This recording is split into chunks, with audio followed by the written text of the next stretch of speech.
Hello and welcome to the Approach Angle Podcast, a pitcherless podcast dedicated to teaching you all things baseball analytics. I'm your host, Nate Schwartz, joined as always by Director of Analytics, Kyle Bland. Today we have a very special guest. Alex Chamberlain joins the show as a two-time FSWA award winner, has tons of brilliant research at Fangraphs, and has built his pitch leaderboard, which is just a very invaluable tool these days, where a lot of the stuff that we're going to talk about today actually lives. But Alex, welcome to the show. How's it going? Wow. Thank you. I'm doing great. How are you guys doing? I'm good. Yeah, I can't complain. It's starting to get hot out here in the desert, so happy to be inside recording a podcast. Yeah, when summertime, rolls on, the thing I want to be doing is being inside and, recording baseball content. But today's going to be a great episode. We're finally going to be transitioning into talking about pitcher stuff and pitch shapes and all of the fun jazz that comes along with it. Over the last couple of weeks, we've been covering hitters and hitting stats, getting into some player analysis over the last episode, but we're really starting into go into the deep dive into pitching. So for this episode, we're going to be talking about pitch movement specifically, and get into vertical pitch movement, horizontal pitch movement, and approach angles. So get hype. It took us 13 episodes, but we're finally talking about the namesake of this podcast, and we have a phenomenal guest for it. So we're going to be talking about the foundations of that pitch movement, what factors can change how a pitch moves and performs, and then how that creates vertical and horizontal approach angles. So let's kind of start from ground zero here, from the foundation. Kyle, what is induced vertical break actually measuring, and why is the induced part so important? Yeah, so induced vertical break is measuring the break that a pitch sees as it approaches home plate based on its spin. And the induced part means it controls for gravity. So gravity universally affects all pitches. It affects all of us. And so every pitch drops by the time it reaches home plate. That's just a given. The mound's raised. We've all seen the top of a strike zone is probably something like 3.5 feet, maybe 4 feet for some of the tallest hitters. And you see so many of these release points, and they're like the lowest guy is like 5 feet. So by definition, pretty much everything is dropping from release to when it hits the zone. That's due to gravity primarily. But different pitches you see, how do you get those pitches that snap, that go to the left, fastballs that keep, it feels like they rise? That's induced movement, and that's based on how the pitch is spinning and how the seams on the ball are oriented. Yeah, and induced vertical break is we'll be calling it IVB over and over again. That's really kind of the main form of how pitch movement is discussed these days. I know it took a while to get there in the public space of having those numbers publicly available, but it is kind of the industry standard in terms of how we talk about pitch movement, vertically, and how that looks. But Alex, why don't we really need to look at that as much, the physics and taking out gravity on the horizontal side? Why is it a lot more straightforward? I feel like it's almost self-explanatory, but I guess I shouldn't assume that. Gravity doesn't go left to right, I suppose. So like if you're measuring the horizontal break, you're just finding out how much of the spin is causing that pitch to move laterally. And I suppose in theory, maybe you can ask a physicist this. Maybe there's a little bit of the vertical vector affecting the horizontal vector. Kyle, maybe you know that better than I do also, but at any rate, gravity does not go left to right. It goes up and down, so to speak. So the horizontal break doesn't really need to have the induced qualifier on it. Something I think, although it is still induced, right? They're inducing that movement, right? So it technically is, but it's just not, doesn't need it. Sorry, I spoke over you. No, you're fine. It's spin based and is based on, it's also like kind of observed. I think how we get it via StatCast is a lot of kind of like observed physical parameters. And I'm thinking through, like, we've seen a lot of these like insane left-right breaking pitches at Citi Field for the Mets early in the season with like the cold air and the wind blowing side to side, that like Devin Williams is getting like 30 inches of movement on his changeup, and like induced is not informed by wind. So like if there's wind blowing it side to side or even in or out, that is going to affect these calculations. So it's strictly for the terms of like this episode and like what we're looking at, it's removing the effects of gravity only. Which makes sense because you want to know, in a vacuum, what is a pitcher doing? Are the things that they're doing good? Are the things they're doing bad? And really getting into is the spin that they're creating when they release the ball and everything that goes into that being productive. But the thing that we're going to get into kind of throughout this is really emphasizing IVB and vertical movement, and kind of the big thing that has taken baseball over generally, as everyone kind of knows, is the super high rising fastball. Is the fastball actually rising, and kind of what that all entails in the process of what does a fastball with a ton of backspin look like, and why is it so effective? But Kyle, I'm going to ask kind of one more final really physics-based question here, in the sense that what is creating that movement on a baseball specifically, and why is it not entirely uniform and makes it hard for hitters to be able to react to it?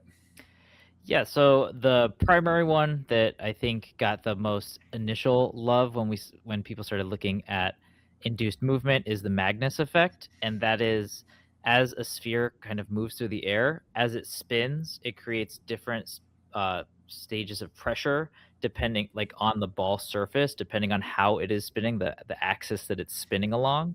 And so even a seamless sphere moving through the air, if you do topspin, it's going to start to drop. If you do backspin, it's going to start to go up. And then if you do, depending on what side you're kind of spinning the ball, it'll go side to side just based on how it moves. Because like even if there's no seams, like as long as it's not like perfectly smooth, and so that's functionally impossible for real world stuff, that there will be some sort of roughness across the surface, and that will cause this Magnus effect to where the spinning object kind of moves along the direction that it's spinning. A second influence on this induced movement that has gotten a lot of love more recently is seam effect. So it's more colloquially known as seam shifted wake.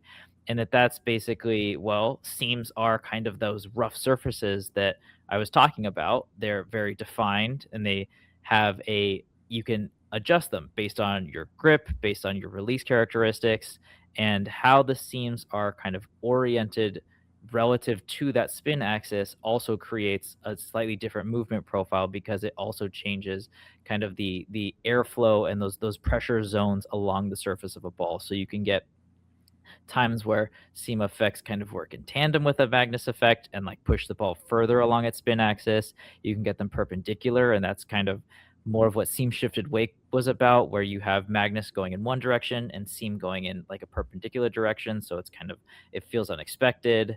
That those two work in tandem to basically give you the movement that is being induced by a pitcher on that pitch. And obviously this applies to any time a ball leaves a pitcher's hand, and it works in different ways on how you're releasing a fastball, what the grip is, what the arm slot, the release point, stuff like that looks like. And rather on a sweeper or a slider, when you're coming more on the side of the ball, the forces do have different things, or different impacts. But generally speaking, on a fastball, you'll see the numbers on induced vertical break. You'll say, oh, this guy has, the league average, I believe, is like 15 or so inches of IVB. So, more or less standard, but, these things, as we'll get into, are very relative, depending on how a pitcher, how they're throwing and all of these other factors that go into it.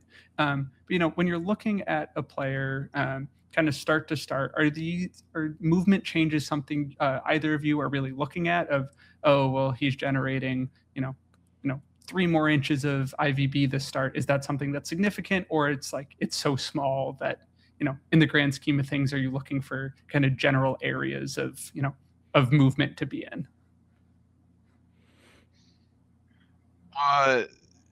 As always, the answer is a little bit complicated, or at least nuanced.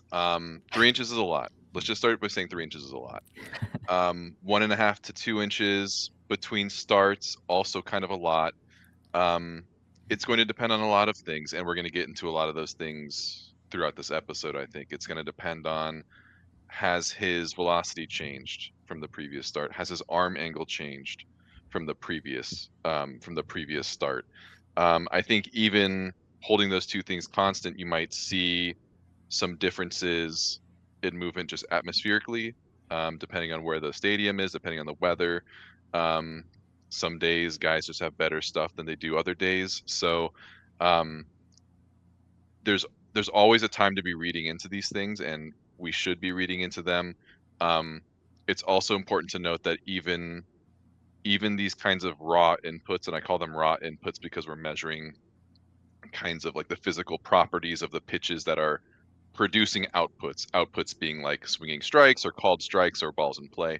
These kind of raw inputs also will experience variance. I think we're kind of, and maybe I'm getting ahead of myself, maybe I'm putting the cart before the horse here, but I think the kind of the landscape has gotten to the point where we can see one pitch and use a pitch model and decide if it's good or not, and decide if a pitcher is good or not based on how good his pitches are from a very small sample of pitches. But it's just important to remember that pitchers also experience natural variance in the quality of their stuff from start to start. So it's you need to pay attention to it, and those kinds of changes are important to document, but also just to be cognizant of the fact that these things do happen, and the additional context of knowing whether it's a legitimate change or kind of maybe just naturally occurring variances, is kind of something that you have to, is a practiced skill. You have to look at a lot of these things for a long time to kind of get that intuition, I think, and you're not always ever right every time too. But so a long answer for a short question. I think it depends, unfortunately. Well, if we weren't the Approach Angle podcast, I think at this point we'd be the It Depends podcast, because everything just has its nuances that we could probably spend 2 or 3 hours talking about and try to get it into 45 minutes that turns into an hour 10 more often than not. But I think it's a really good point in that, when you hear about pitchers, what they're working on, and what even scouts are looking for in prospects, it's that you're looking for repeatability and being able to, have things that are continuous and expected, and it's easy to, understand what that becomes. And yet it's so difficult to do that, someone will uncork like a 25 IVB fastball, and you're like, I've never seen that before. They've never seen that before. And they're, that shows up once every, 300 fastballs they show. And it's just, sometimes the variance aligns and it's great. And I think there's a kind of bigger discussion to be had maybe at a later date that I know Nick Pollock has put on social media, of talking about, who would you rather have, the guy whose movement profiles all look exactly the same, or they do vary, all over the place, and it's kind of a larger plot of movements within a certain pitch. But I think it's really interesting that on fastballs, as we'll get to this in a little bit, you're looking for more induced vertical break. The more is better generally, at least for fastballs. And then for sinkers, you kind of want something that is sinking more. So, you'd want more drop, and less is better. But what is kind of fascinating is that for horizontal movement, it's not exactly straightforward. So, what does good horizontal movement look like on a fastball, and why is it, a lot more variable? I think this is something that there are a lot of components that go into like what makes it good. So we already talked kind of about seam shifted wake, and that influences horizontal movement, kind of relative to arm angle. And so if someone's getting a lot of seam shifted wake, it feels like kind of unexpected movement, or movement that doesn't match kind of the perceived, like based on where this pitcher is releasing and how, it's not moving in a as predictable of a way. So there are some guys where, you know, that's good. Like unexpected movement's good. You get guys who, you know, you hear about cut fastballs, or, you know, Cam Schlittler's doing, you know, 3 different fastballs, you know, 4-seam, sinker, cutter, and all of them get vastly different horizontal breaks because he's trying to do different things with them. That, you know, a more up and down pure IVB fastball like Alex Vesia, Trey Savage, those are going to kind of be platoon neutral because they're not really boring in on one side or the other, and so they'll generally perform about equally across handednesses. The more you get movement one way or the other, it's going to influence how the batter approaches it, because then you're starting to move kind of along or away from the plane of the bat. And so you can get different things of trying to, if a guy has a more up and down swing, that horizontal movement can be good at avoiding kind of the barrel of the bat. If a guy has a more level swing, then you're going to be moving kind of along the bat. And that can also be positive in that it will mitigate batted ball outcomes. You know, if he's not hitting in the sweet spot, you know, right solid in the barrel, if he's hitting more at the end or closer to the hands, it's going to be weaker contact. So as we've mentioned, there's so much context, there's so many variables that go into good or bad, and it is going to depend on the pitch that we're looking at. We've kind of talked about how we have stuff models that do try and take all of these different contexts and characteristics into account to give out, like, is this good or is this bad? Because so many of these metrics, these raw traits, as Alex kind of phrased it, they're so variant, and in a vacuum they don't really tell us a lot, or they don't tell us as much as we would hope about, is a pitch good? Like, outside of velocity, there's not really like a monotonic increase of more is better or less is better kind of thing. There's so much context that goes into it.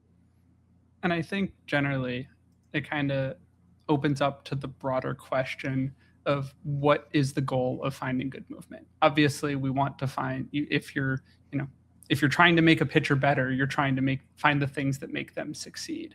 And, what are you optimizing for when you're chasing, certain numbers in a movement profile or certain traits if you're looking to acquire a player either in a fantasy sense or in a in a purely real baseball. You want to go, an organization wants to acquire a pitcher with some underlying traits that are exciting. Like, what is the end goal there?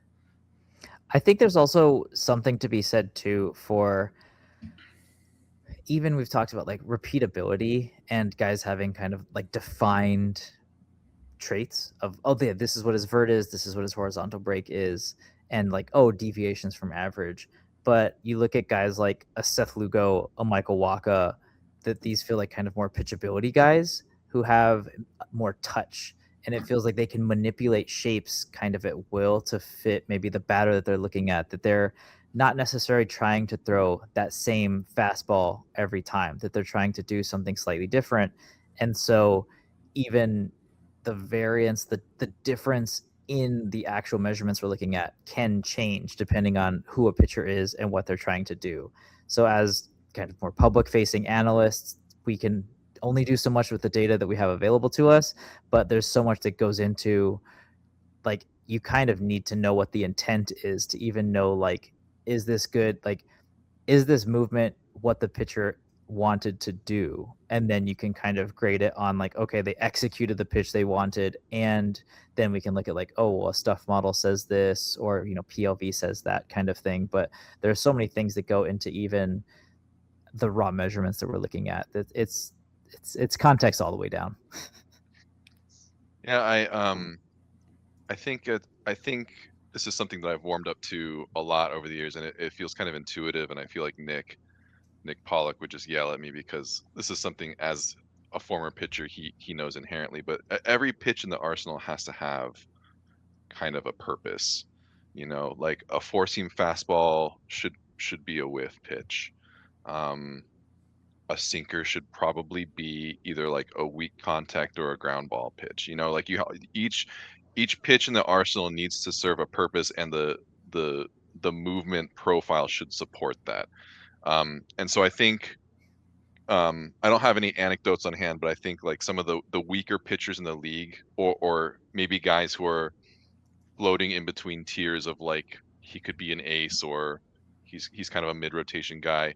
They have flaws related to one or more pitches where the movement profile is not optimized, and or they are choosing to still throw this pitch, like a pitch that should maybe be discarded, or at least the movement needs to be improved. Otherwise it's not serving a purpose other than to get teed up. So it's not all about getting whiffs all the time, or it's not all about getting ground balls all the time. And I think probably a really well balanced arsenal has something that does everything. You have the whiff pitch, you have the ground ball pitch, you have the weak contact pitch, you have everything at your disposal for all the different hitters that you're facing. And so like the Cam Schlittler slash formerly Lance Lynn kind of approach to doing 80% 3 different fastballs is just kind of one flavor of that. It's just a different flavor, but each of those 3 fastballs has a purpose to serve, and it's not just for show. It's not just to be fooling around up there. You know, each one is doing a job. Yeah, I know. Yeah. Sorry, Eric Samolsky had a really great talk on this at First Pitch Arizona, that it was kind of the checklist of pitchers who may be adding pitch types. And, you know, that happens in October, early November. So it's usually regular season's over. Sometimes playoffs are still going on. So it's looking at a lot of like who's going to be doing what in the off season. And it covered a lot of what you talked about, Alex, of, okay, do you have a whiff pitch? Do you have like ground ball pitches, or pitches that are going to handle like induce weak contact so you can get quick outs, get a double play? Do you have, you know, whiff or even like control, like I can't spot this one, but like guys still swing at it? Or, you know, I'm in a full count 3-2, I need to be able to dot this pitch where I want it to go. And then having kind of that breadth of abilities you're looking at both against right and left-handed hitters, because we talked about like how the horizontal movement is different for righties and lefties. Like what's going into one is going out to the other. And so there's so many different kind of ways that pitchers can be intentional about, this is my pitch to do X against Y hitters. And there are so many dimensions that they can use that to, how many boxes does this pitch check, you know? And I think on the last couple of years, we have seen, the number of pitches that every starter has go up pretty significantly. And I know Lance Brzezowski has done a lot of good research into this. And it's not just that these guys are trying to, oh, I can throw a new pitch, so I'm going to throw it at the wall and, hope for the best. It's that they are finding new purposes for these pitches and finding ways to, oh, if I add, a cutter here, a sinker here, I can find a way to add a changeup, ways that they are smarter about going out, being able to find new pitches, and then being able to actually execute on them. But we're now going to move into talking about kind of going back to the movement specifically and why it's so relative to each individual pitcher and why it changes kind of here and there, and there's no one size fits all for it. And we'll do that after a quick break. And we're back. So now we're going to get into kind of the second phase of this, into what what movement looks like vertically and how it changes so much. So I think the first question I'm going to kick this off with is to Alex, in that, are there baselines for fastballs that are just, automatically good and automatically bad for fastballs and sinkers? Are you ready for the good answer? It depends. I feel like we should take a step back and talk about the discussion of IVB historically. I think kind of at the beginning of the pitch tracking era, the common perception that has some truth to it is that more IVB is better. I think the misconception with that specifically was that folks were chasing higher IVB no matter what, and kind of writing off guys with lower IVB. It's become much more obvious in recent years, and this is something that I've harped on for kind of a long time, is that IVB is dependent on arm angle. You cannot generate a 20-inch IVB fastball from a sidearm arm angle. It's just not possible. I mean, you might get one or two on a as an outlier, like you mentioned, Nate, but by and large, like the lower your arm angle, the less IVB you're going to create. And so the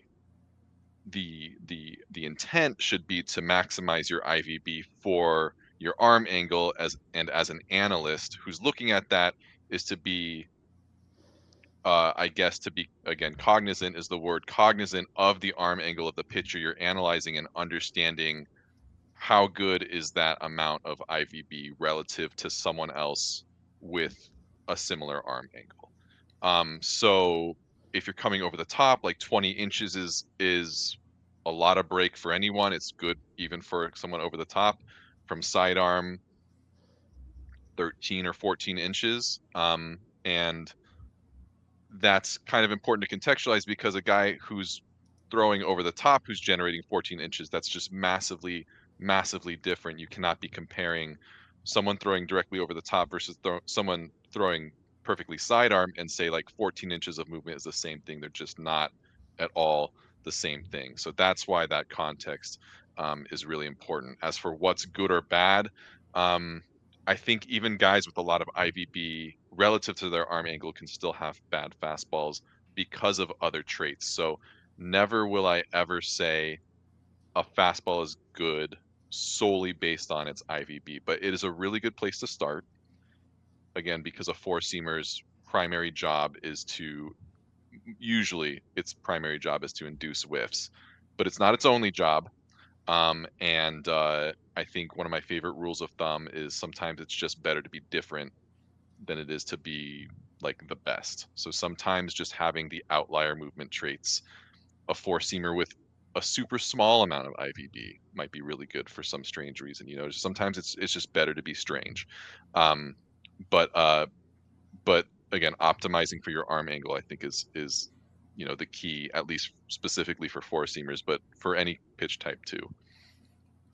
A big thing I think so arm angle, I think, is one of the more like popularized, like, okay, this is context that's important for influencing IVB.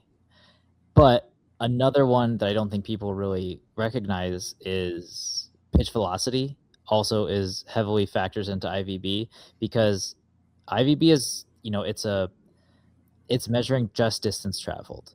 And so when you can have the same amount of distance, but there's less time on pitches that are faster.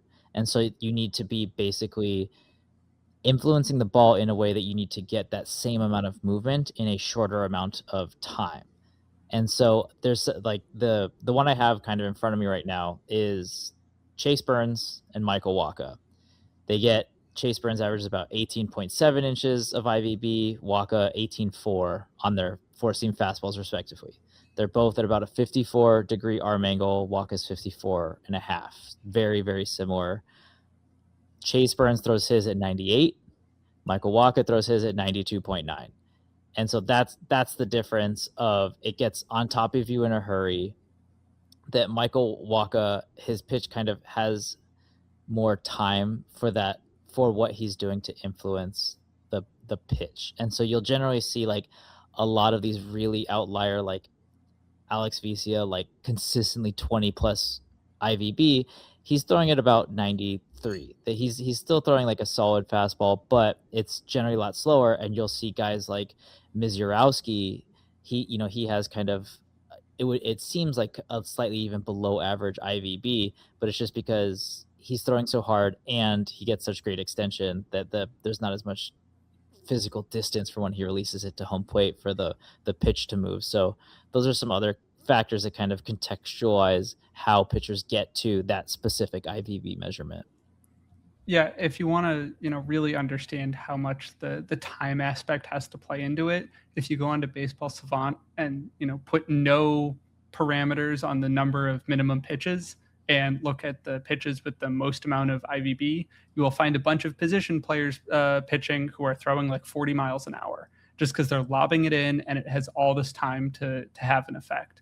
And I think that is really underrated, as, a lot of the baseball world these days has just, jumped on to IVB as, kind of the one size fits it all before you get to your stuff models and stuff. But I also wanted to follow up with you, Alex, on the kind of the myth of dead zone fastballs.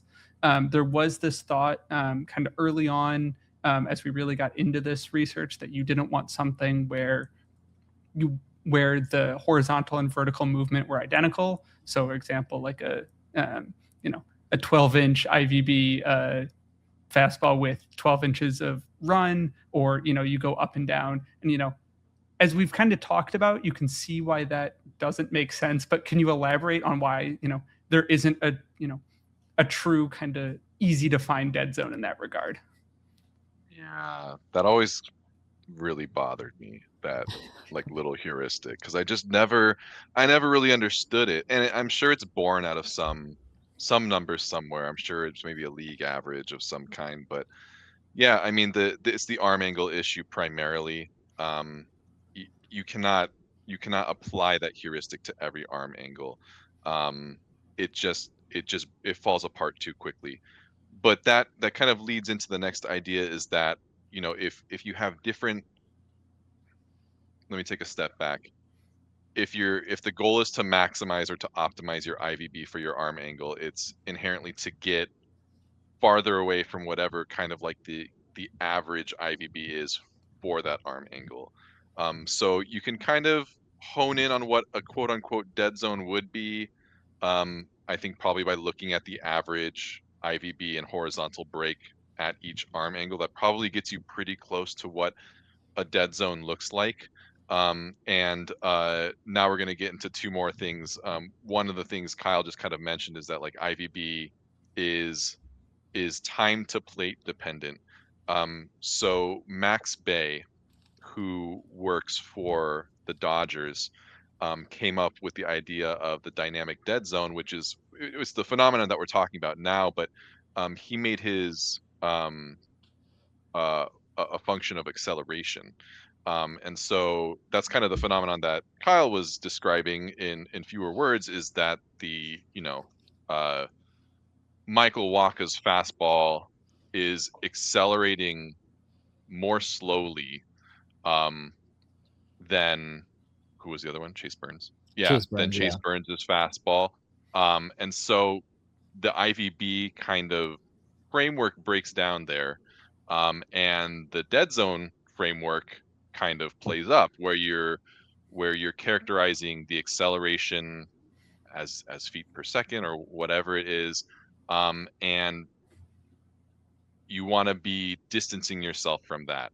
And I think the dead zone the dead zone kind of, again, framework captures the idea of being as different as possible from whatever kind of like the league averages. And the league average here is maybe not exactly that, but more like, what is the hitter expecting based on your velocity, based on your arm angle? There is a certain kind of inherent expectation that a hitter has about the way that your pitch is going to move, based on kind of the physical characteristic or traits of your release point, and of the knowledge of how fast you're throwing the pitch, and finding pitch movement profiles that distance yourself from that is ideal. It's not perfect, but it's getting towards, again, using the word framework again, getting towards a framework of being able to quantify what's a good amount of movement to have, and that can be in any direction. So it's not just about getting more IVB, it can be about getting more horizontal break, or ideally probably both. So I'll hand it off to someone else to elaborate if you want, Kyle. Yeah, I can pick it up. Because if you think about it, even by the time they take their first plate appearance in, as a professional in the majors, these hitters have seen thousands of fastballs, and hitting so much of it is muscle memory. A lot of it, there's great advanced scouting that goes into how do you approach pitchers.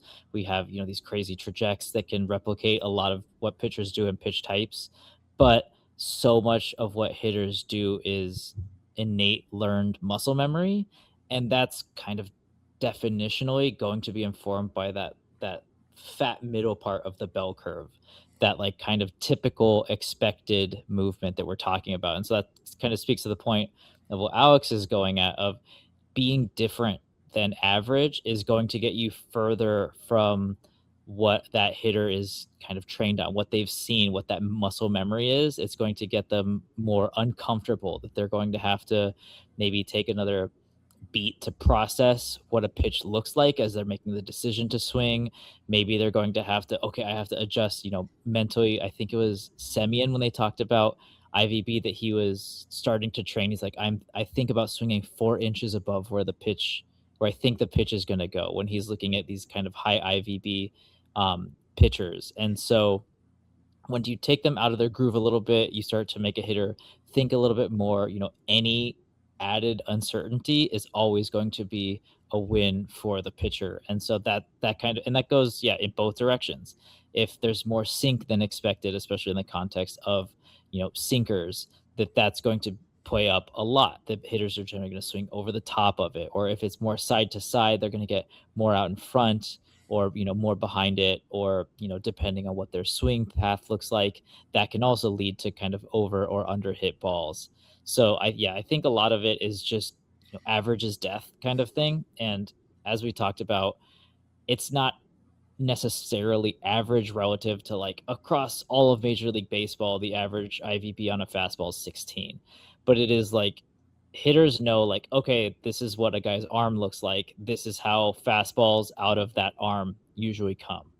And so that can be, very side to side if a guy is more like a lower slot, almost submariner even, or that can be very up and down for a guy like a Trey Savage, who's 65 degrees super over the top arm angle.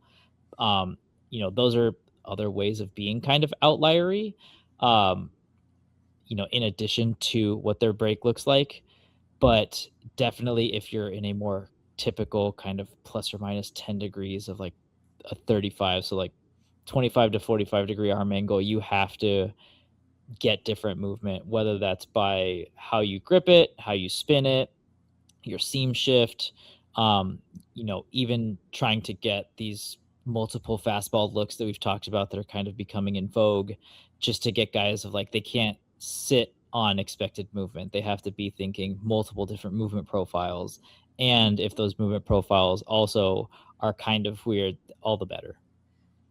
I think, it sometimes get missed when you look at just purely the data side of a pitcher. The point of a pitch is to be misunderstood. It is not to match anything specifically. It is not to play up to a certain number or what was expected. It is to be misunderstood, so the hitter can either put a poor swing on it and put it weakly in play, or to miss it entirely, or to not even swing and be completely fooled. And that is the point of this. Going even, one step back, this data and this research is so important to actually being able to quantify this. But when a hitter's in there, as Kyle and Alex both said, it is that muscle memory. They've seen, who knows how many pitches over their entire life. And if they see a guy who's throwing over the top, you can instinctually understand how that ball is going to move. Like, the best example to explain this, kind of how I really, understood it, was to hold a baseball in my hand, which I'm doing now. And I realize this is a audio medium, but we have visually, I have a baseball in my hand, and if I'm holding it straight up and I let it roll off my fingers, which, you can kind of feel as it does, you can see that it is perfectly backspinning. And as you move your arm kind of down to your side, as you move more a sidearm, you can see how that spin changes. And, as a hitter, they understand that, and being able to, effectively, confuse one or throw them off their game with how that movement is outlier or kind of maybe overpowering, that's where that success comes. But all of this is kind of led into kind of the transition before we get into actual kind of approach angles specifically, in that what else creates the shape that goes into how a ball crosses the plate and approaches the hitter. So Alex, kind of what are the main things that you're looking for and accounting for in what goes into as the ball crosses the plate? It's velocity. So like velocity and extension are going to influence the time to plate. You've probably heard the term like perceived velocity, which is effectively like the intersection of the measured velocity and the extension creating the time to plate that plays up or plays down an actual measured velocity. The release angles and the release points are important. I think release angle is kind of substituted in for release point at this point, but like release point still matters horizontally. So like where you are on the mound is important. The target location over the plate is important. Spin rate is important. Spin axis is important. I think going back, we're talking about like Magnus effects and seam effects, and arm angle naturally changes. You were talking about the spin axis, Nate, and how the arm angle naturally changes that, and having a spin axis that deviates from what you would expect from that arm angle is kind of a way to get to some of that unusual movement profiles. But I think I just digressed there. Yeah, the target location, I guess that is kind of like the same side or the flip side of the coin of release angle. So release angles are going to influence the direction of the pitch out of hand. That's going to eventually affect where that ball lands in or outside the zone. Am I missing anything? Kyle, Nate? I don't know. I'm going through how many more fields How many- does Statcast put out? Just go through. We'll go through them all because that is like it's what we've talked about, and a lot of what we've talked about, especially with IVB, is it's a good heuristic for measuring fastballs, four seam specifically, because they are trying to get more vert, more rise to get above the bat for whiffs, or even above the bat for pop-ups. If a guy gets wood on it, but it's it's going to go up if he's swinging underneath it. But there's so much more to that, and there's, especially as you get like across other pitch types, and I think that's something that I see a lot about. We talked a little bit about dead zone and why dead zone works for fastballs. It works for four seams, sinkers, and a bit for cutters. But I think it starts to fall apart once you get into the secondary kind of off speed and breaking style pitches, because there's so much more that pitchers are doing that go into it, that because fastballs, so much of it plays off of velo. And if you think about the physics, the physiology of how you're trying to influence a fastball, that you're going to get the most force application by like snapping your wrist down, and that's how you get that like pure backspin. But the more you try and kind of manipulate or add kind of side to side spin relative to your arm, that's going to take a little bit off. Kind of like you can't drive as fast through a turn as you can in a straight line. And so I think the dead zone kind of falls apart a little bit when you're looking at, I would not say there's like a dead zone slider, because different pitchers are trying to do so many different things with it. Whether it's they're trying to get velo difference off of fastball, they're trying to get more break, they want gyro, they don't want it to move, they want more sweep, they want it to go side to side, they want it to drop. And that that's just in sliders. Then you get into what do you want out of a curveball or your changeup or a fork ball, or multiple splitter forkball Roki Sasaki hybrids. That there's that's all that additional context that goes into it that is somewhat important for fastballs, but it is definitely much more important as we look and consider kind of other pitch types. I think something to just a way to think about it, one way to think about it is like you can have two different pitchers, and this is just hypothetical, with the same exact slider, and those two sliders will not have the same performance because it's so dependent on the rest of that pitcher's arsenal. So I think that's like one way to think about it, is like you can have, and this will never happen, but two identical pitches behaving differently, not behaving because the pitch itself won't behave any differently, but from a performance and outcomes based standpoint, will have different results because of the way that slider is interacting with the rest of the arsenal, and basically what the hitter is expecting from the rest of that arsenal. It goes to what Nate said about perception. And yeah, that the same like physical movement slider is different because, oh, well, one's 5 miles an hour slower than the fastball, one's 10. that's going to be a much bigger velo difference. Or if a guy has a cutter that's kind of similar, the bridge, the Nick's favorite bridge pitch between that four seam that's all gas and that slider, which is a little sharper, that he's got a cutter in the middle of it. That's another kind of pitch type, another velo band, another movement profile that adds that uncertainty. And so, yeah, I think once you get past throw ball fast with the fastball, it gets a lot into more, okay, these pitchers are trying to do different things, create uncertainty. You don't want pitchers to be, or hitters to be able to predict kind of what's coming next. And so, yeah, I think a lot of arsenal effects really start to get into those secondaries, those off speeds, breaking balls, like you said. Yeah, I know we're going to talk about that in an upcoming episode for sure, because we can't run 4 hours long on this episode. But we're going to take a quick break, and when we come back, we're going to talk about vertical approach angle and really get into kind of how the ball approaches the plate. Okay, and we're back. So a couple of years ago, Alex wrote some great research pieces on Fangraphs about vertical approach angle, which really looks to kind of encapsulate all of the things that we've talked about into one number. We've looked at this both vertically, and then he's also done some research into horizontal approach angle as well. So I'll ask the man himself, what is the definition of vertical approach angle? I have it in the show notes here, and I'm embarrassed to read it out loud, but I'm just going to do it. Vertical approach angle is the angle at which a pitch approaches home plate vertically.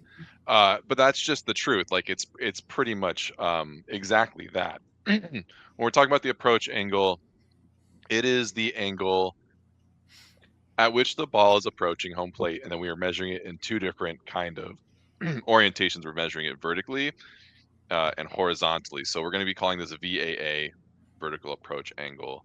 And vertical approach angle, is technically its own measurement, but it's a function of so many other things. So, we're talking about the velocity and the movement and the release angles and the the home plate target, basically like the plate location, like all of that is going to affect the approach angle. And one way that I like to think about it, if someone's struggling to kind of wrap their head around that, is to just think of one pitcher, doesn't matter who. We'll just talk about Chase Burns again, throwing his fastball. Pretend that he's throwing the same fastball from the same exact spot on the mound, from the same arm angle, but he's throwing one of them to the top of the zone and one to the bottom of the zone. For all intents and purposes, and physicists will hate that I'm saying this, it is the same fastball. Like the raw measurements are technically different, but just assume that he's throwing 99 and dotting it top and bottom. The approach angle is going to be inherently different for both of those locations. He's not doing anything different other than effectively changing his release angle, but the one at the top of the zone is going to appear to come in much flatter, and the one at the bottom of the zone is going to appear to come in much steeper. And again, that is a product of how high he's throwing the ball from the ground, so his vertical release point, his release angle that's going to inform the eventual plate location. And I'm not going to get too far ahead of myself, so I'm just going to stop right there and allow you guys to do your jobs as hosts. Yeah, I think it's one of those things that, like, oh, it seems so obvious, the angle that it approaches the plate vertically, but like that idea, a simple explanation, masks a ton of the things that go into it that get you to that point. That, like, oh yeah, it's where it approaches the plate. It's like, well, it doesn't approach the plate in a vacuum. The pitcher had to throw that ball. The pitcher has his own physical characteristics, how tall he is, and what his mechanics are, how fast he throws, all of that. And so, VAA, HAA, these like kind of approach angles, they are a way of taking all of those inputs and kind of, it's a physics based calculation function, but it is like taking all these release inputs and giving you a single output. That it is in some ways almost like a very shorthand stuff value for fastballs. I think, for breaking pitches, it all, as I said, kind of falls apart a little bit, but it is just a way of figuring out, like, okay, based on what this guy throws, like, what does the hitter like have to deal with at home plate essentially? And that's a lot of what this is too. That, oh well, at release it does all of these things. This pitcher does all of these crazy things, whatever it is. But like, frankly, the hitter has to deal with, like, the act of getting his bat to that ball matters at home plate. And you can mess with things like timing, their decision to swing, where he thinks the ball is going to be. But like, a component too is like what the ball is doing at the plate, like at the point of contact, basically. And so that's what this does, is it takes a lot of release characteristics and gives you kind of information about, at the point of contact, what is the ball doing. And you can get a pretty good idea. Specifically, VAA has a really good correlation with whiff rate, and it's that as VAA gets higher, whiffs go up. As VAA gets lower, kind of within reason, it tends to bottom out around a -6 angle, and then it goes up when you get lower than that, and that's because of things like curveballs, pitches with like extreme kind of drop. But generally, as VAA goes up, whiffs go up for fastballs, and some of that is going to be a function of plate location, as Alex talked about. That if a pitch is 6 inches a foot above the plate, and for whatever reason the hitter swung, he's not going to hit it. Like, he's going to whiff at that.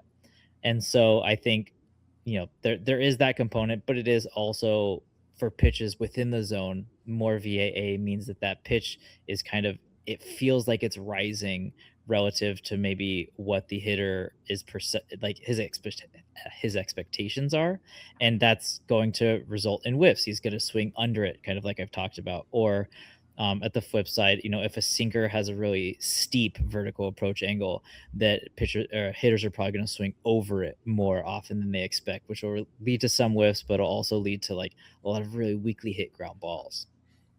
So I know. Go ahead. No, go ahead.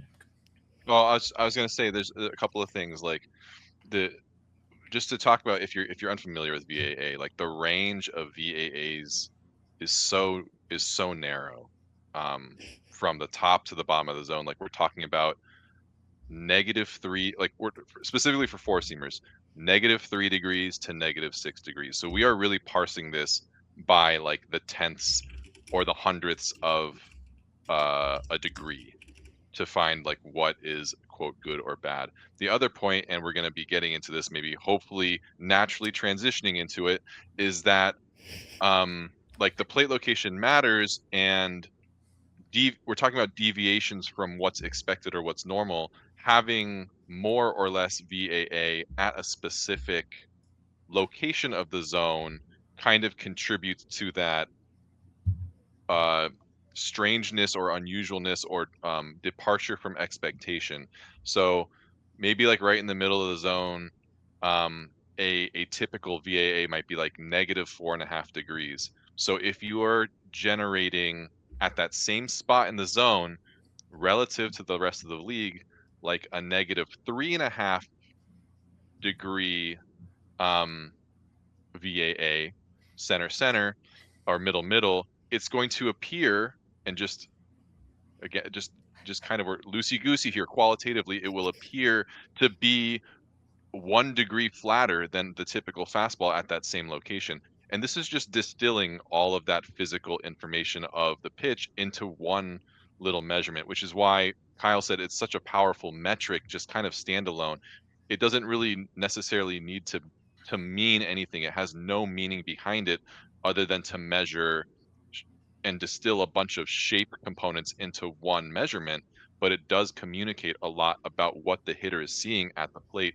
And the transition is to be adjusting vertical approach angle and possibly horizontal approach angle for the pitch height, and capturing that difference the same way that like dynamic dead zone does capture that difference from expectation. You're capturing that difference between what does the normal four seam fastball look like middle, and what does Chase Burns's four seam fastball look like middle.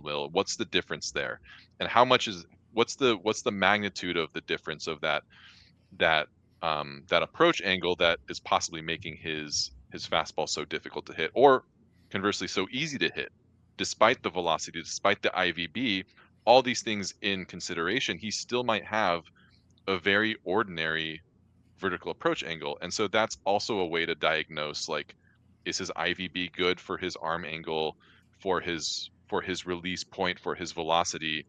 Possibly not. And VAA is not perfect, but it's a really kind of quick way to begin to diagnose whether a pitch is functioning the way it should be. Excuse me, a fastball is functioning the way it should be. Yeah, I know Kyle mentioned earlier that it's kind of at a very high level can be a very quick stuff proxy, in the sense that you want to understand how a fastball is performing. This will get you most of the way there.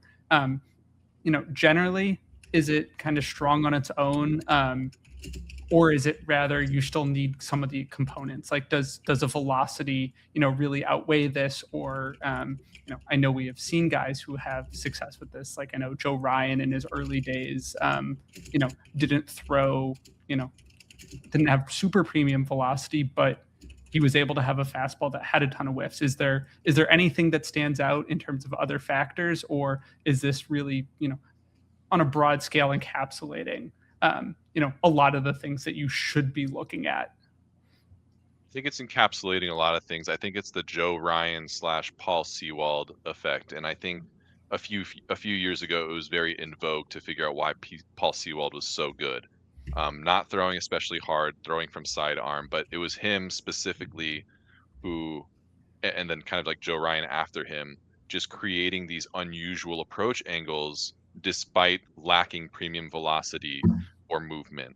This is kind of probably maybe before we're really understanding as a community that the raw IVB is not the be all end all.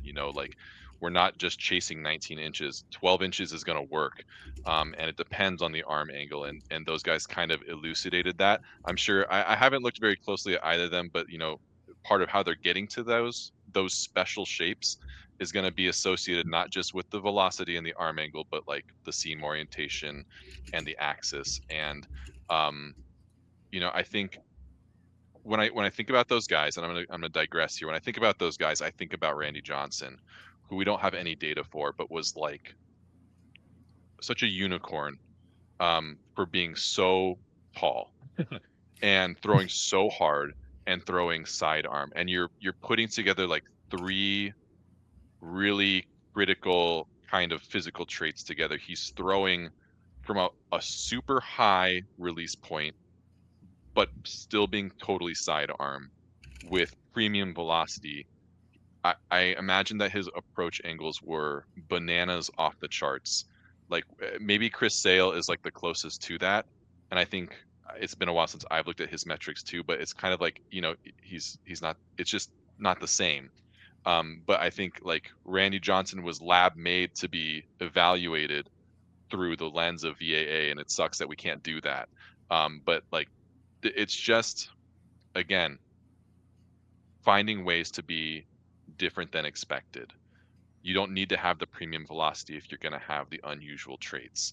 The premium velocity is really good, and the stuff models are going to tell you that, and maybe that's something that you guys are going to get to in a later episode, or this episode, or someday. But you can get by without. You just have to optimize other things. Yeah, I know that generally speaking, when you get into talking about degrees and angles and stuff, if you're kind of the more basic baseball fan who has made it almost an hour into this podcast, you're like, these things are generally overwhelming, but when you boil it down to what is actually behind it, it all almost intuitively makes sense at this point of, how the ball is operating when it leaves a pitcher's hand, when it's crossing a plate. And, if you can visualize and even just watch baseball games and see, how pitches move relative to, that point of contact or that point of miss, it really can tell you a lot about how everything is interacting with one another. But I did want to bring up kind of one quick question here is, I know on Alex's pitch leaderboard, he has VAA-AA, which vertical approach angle above average. Don't try and say it out loud.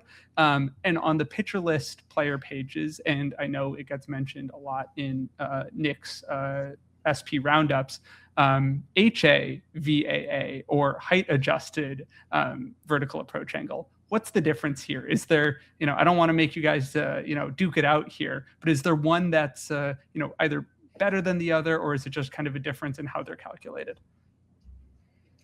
I think there's merit to both. VAA-AA,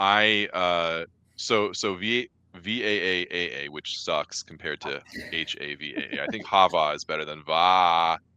True. VAA is pitch type specific. So like it's going to be comparing to other four seamers, sinkers to other sinkers, et cetera, et cetera. Whereas if I'm not mistaken, Kyle, the HAVA is agnostic of pitch type. So it's just looking at all pitches.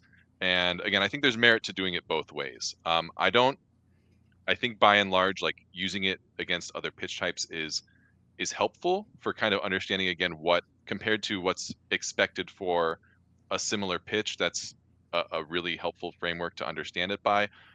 We also know that pitch names don't necessarily accurately describe the movement of a pitch. Like a pitcher will call his sinker, I don't know, so make up a name for it that's a sinker, but like they'll call it something else, but StatCast honors that. So I think there's some pitches that have strange movement profiles that are being misclassified or just nominally are being possibly mislabeled, and so it starts to break down a little bit there. But I think by and large, like if you want to compare four seamers to four seamers, VAA-AA is helpful for that. But I'll let Kyle talk about HAVA also. Yeah, I totally agree. Yeah, they're trying to kind of do different things. I was more interested in keeping it that pitch types can be voodoo. Like Alex said, the big example that comes to mind is Aroldis Chapman, that StatCast reclassified most of his fastballs from four seam to sinker. And so if you're doing something per pitch type, that's going to pretty massively change if you're comparing within pitch type. And Chapman has his the velo's crazy, all that stuff, but even a guy like Josh Hader that justifiably StatCast classifies his fastball as a sinker, but when you look at it in terms of how it behaves, movement profiles, it looks a lot like a four seamer and like where he locates it. And so kind of treating it, if it looks like a duck, quacks like a duck, HAVA's going to treat it like a duck, versus maybe some more exotic foul might be better classified with Alex Chamberlain's VAA-AA on his leaderboards. And so I think they're both great. Pick one. I of course use HAVA. I really like it, and I've internalized kind of the scales of what's good, what's bad, what's different. And I'm sure Alex has done the same thing for his. I think the idea is sound, and that is that we both understand that VAA will vary pretty significantly based on what location is, and so we need to control for location. And then how you control for location is a little bit more up for like a philosophical, like there's not a right or wrong way, there are just different ways to do it. Which kind of is, in all of this, it depends. It depends on how you attack the problem. It depends what you're looking at, and it all, attempts to understand, what is a pitch doing at the moment that a hitter is trying to make contact with it and how it performs. I wanted to ask kind of one final question here before we wrap up, as we are over an hour. Is that horizontal approach angle as important, for pitchers, or is it really kind of the vertical where, a lot of guys are, their money is made? I don't know, Kyle. I mean, I still look at it. I think generally speaking, it is harder to bank on like inducing weak contact or something along those lines than it is to like bank on inducing whiffs. And it goes back to like what Kyle discussed like 50 minutes ago with the orientation of the bat and the way that the pitch is moving. Like, the horizontal movement is moving along the plane of the bat. So kind of what you're augmenting there is the quality of the contact, less so the binary yes or no contact. Whereas like if you're moving perpendicularly to the bat, you're augmenting whether you're on the binary of yes or no contact or no contact. And so I think you can probably have some really, I'm going to call it steep, but maybe sharp horizontal angles that are still not especially efficacious. I think it's a little bit more variant there. I haven't looked super into it. I will just say, like, in generally speaking, when you're thinking about the approach angles, like they really play the really good ones will play up anywhere, but by and large, and this is pre automatic ball strikes, but like the sharpest angles are going to work at the edges of the zone, where like a sharp angle coming into the zone will fool pitchers more, or I'm sorry, fool hitters more often into not swinging because it looks like it's coming outside the zone and then breaking in, and kind of vice versa, where like the angles are more sharply oriented away from the zone at the edges, kind of looks like it's going to be in the zone and breaks out. Those induce more whiffs. Same at the top and the bottom, and that's why like the super high VAA or the super high IVB four seamers work at the top of the zone, because they kind of have this illusion of approaching the top of the zone but then kind of rising above it. And then the inverse is true of like a steeply oriented four seamer at the top of the zone will probably induce more whiffs because it looks like it's not entering the top of the zone and then clips the top of the zone with that sharp downward angle. So that's kind of where all those things play up, and so those horizontal approach angles will definitely play up at the edges of the zone, but I don't think they play up in the middle of the zone the way that vertical approach angle plays up in the middle of the zone. And that's kind of where IVB is king / VAA is king. Right. I think, Kyle, do you have any other thoughts on that? I think the horizontal approach angle, I think it gives pitchers a little more, like, I think of it like seasoning for their pitches, that you can get a little bit of, maybe a little bit more motion, a little bit. It's another factor that you can kind of play with batter expectation. The example that comes to mind a lot for me is Paul Skeens changing his location on the rubber, that depending on if it's a righty or a lefty, he'll be on one side versus the other.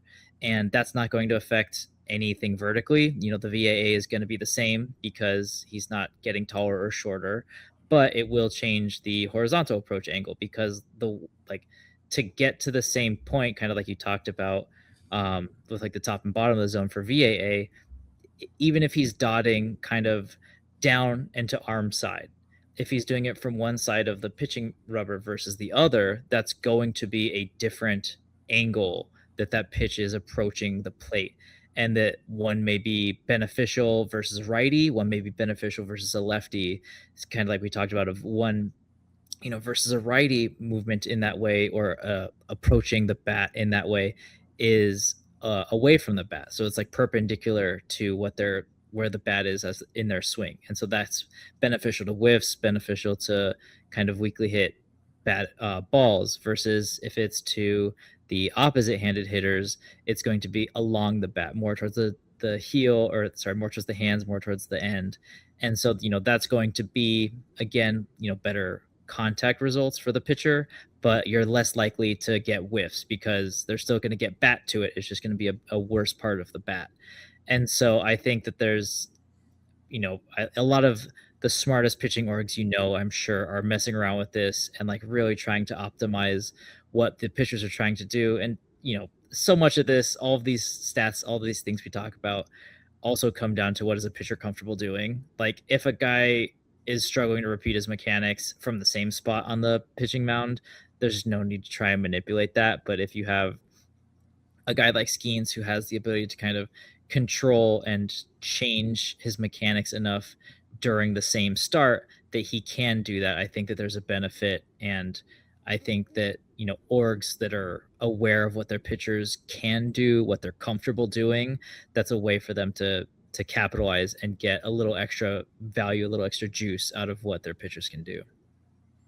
I think there's a dead zone component there too, just kind of rewinding a tiny bit, but like the horizontal approach angle is not living in a vacuum either, right? So like having an elite horizontal approach angle might be good kind of in isolation, but if the vertical approach angle is very ordinary, it might play down that horizontal approach angle. So you're definitely, it's always about context and nuance. And so like if I was evaluating two pitchers with the exact same, quote unquote, the exact same horizontal approach angle, I'd probably want to favor the one that has more deviation in his vertical approach angle too.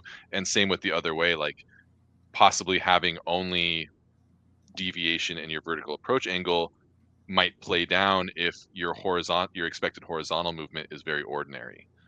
So these things are all important and they're all interrelated. And yet, it all matters and is fascinating to look at. For there is so much data out there. It is so easy to do a deep dive into one pitch, one pitcher, the interactions of all of these pitches within one another. And I know that'll be a topic of conversation in the coming weeks. But Alex, thank you so much for coming on the show to talk with us for the last hour and 10 minutes. Where can listeners find you? Don't try to find me. I'm on Blue Sky, I guess. I think it's Dolph Haldhagen still. So I'm not even going to spell it. That's my protocol. I don't spell it out. You just got to find me. So dolphhaldhagen.social.bsky or whatever the thing is now. And I'm not writing or doing anything really. I'm just being a father, and I find that I don't have time to do anything anymore. So don't try to find me. Just listen and then go on with your day. But thank you guys for having me on and wasting your time. And Kyle, where can listeners find you where you are doing work? Yeah, you can find me. I'm at Blendalytics, pretty much everywhere, doing work at, for the site, of course. I'm doing right now a lot of really fun hitter pitcher interactions, looking at, what we've talked about here based on what a pitcher's their approach angles are. Those are components of PLV and what we expect out of it and what specific hitters do with those kind of, based on the locations and all that stuff. What do we expect Juan Soto to do versus Javi Baez versus Luis Arias?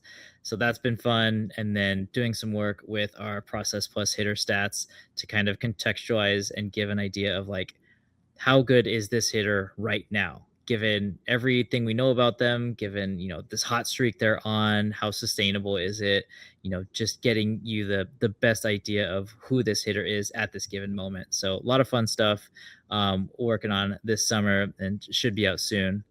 Looking forward to it. And you can find me at _Nate Schwartz. And that'll do it for this episode of the Approach Angle podcast, aptly named for this episode. And we will see you on the next one.